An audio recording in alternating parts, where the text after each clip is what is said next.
over in the direction of the two men who were still wrestling about on the floor. This time, my husband was back on top and pounding the guy with his fists. Blood was everywhere. I scrambled over to my purse and rifled through it, looking for my cell. When I looked up again, I could only make out the silhouette of two bodies rolling about on the tiled floor of the hallway. I located my cell and immediately tried to dial, but my vision was so blurred, I couldn't make out the numbers. Clumsily, I punched in 911. "This is 911 emergency," the operator said. "What is your emergency?" "I need help." My hoarse voice came out in a whisper. "Please, they're going to kill each other." "Please, ma'am, slow down. I can't understand what you're saying." "I need help." The guy stood over my husband while holding a round, light-colored object in his hand. There was a huge crash, and pieces of my opaque wedding vase scattered everywhere. Disoriented and with blood oozing from every orifice on his face, the guy on the floor grabbed a long, sharp sliver of the broken vase. He extended his arm and held out the jagged edge like a sword in a bullfight. Like a bull, my husband stood up and charged, right toward the sharpened edge. There was a scuffle, and the guy fell to the floor, a deep crimson liquid swelling from under his body.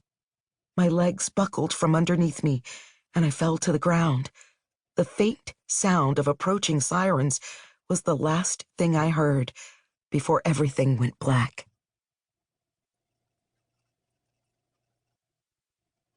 Part 1. Naomi and DeShaun.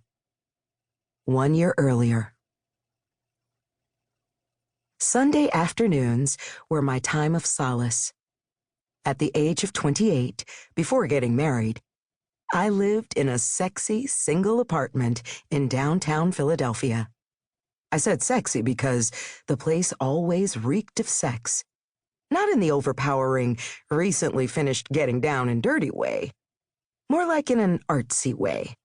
More specifically, I took pleasure in displaying the sensual nude paintings on my walls of black men and women alone and as a couple.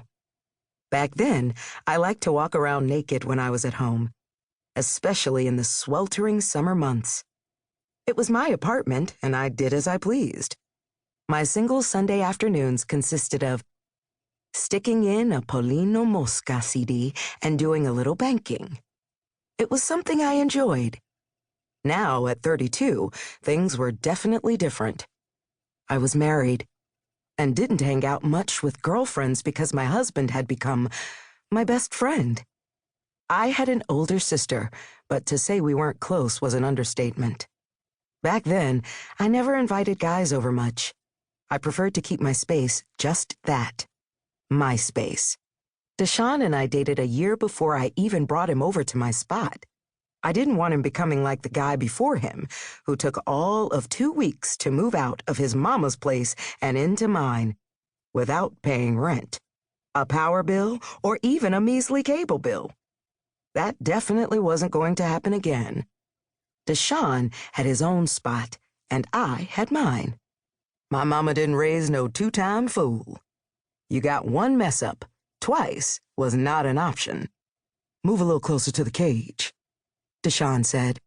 "That way I can get the full shot of your sexy body." I inched myself closer to the edge of the birdcage. It was in the middle of the summer, and we were in the midst of a heat wave. The second one of the season. My peach-colored sleeveless summer dress stuck to my thighs as tiny droplets of sweat rolled down my back and settled inside the tip of my crack. "I feel disgusting," I complained. DeShaun narrowed his big, doe-like gray eyes and scanned my body up and down as if he wanted to take more than the picture. He rubbed the tiny, coarse stubbles of hair on his chin and licked his thick, juicy lips. "I like sweat. That's why I married you." I stared him up and down, almost in disbelief that he was my husband. I never, ever thought I would get married, especially to a man that was 6 years younger than me. Add the fact that he was born and raised in the Bahamas.